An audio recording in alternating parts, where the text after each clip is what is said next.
O Concello creará neste Parque Forestal da Fracha o primeiro bike park urbano de Pontevedra. Este estará instalado nunha parcela de 14 hectáreas, un terreo que foi cedido pola comunidade de Montes de Marcón. É unha maneira de coidar o monte, porque ademais de... Bueno, é obvio que cando temos xente no monte, a xente pois, normalmente coidao.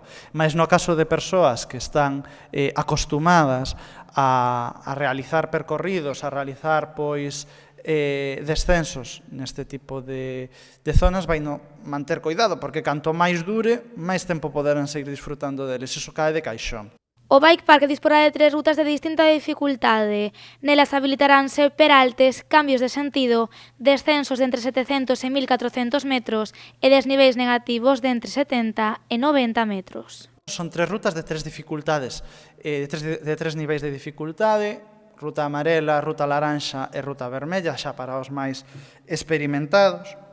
Estes 3 percorridos pois, van estar por toda a parcela, de maneira que se xa sinxelo poder acceder a eles. Este proxecto foi proposto ao Concello polo colectivo ciclista de Pontevedra.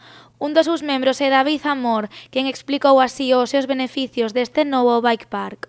Isto vai atraer moita xente, eu creo que vai ser algo pioneiro, único, me atrevería a decir, en España, este tipo de instalación tan cercana a unha cidade, e iso, mentre esa madeira non de cartos, pois que xenere cartos de que a xente que nos visite, que a xente que veña a disfrutar destes espazos, incluso eu estou convencido que haberá xente que se plantexe vivir a Pontevedra por todas as comodidades que vai ter, tanto tendo este parque aí ao lado como a vila o que ofrece xa ela mismo en sí.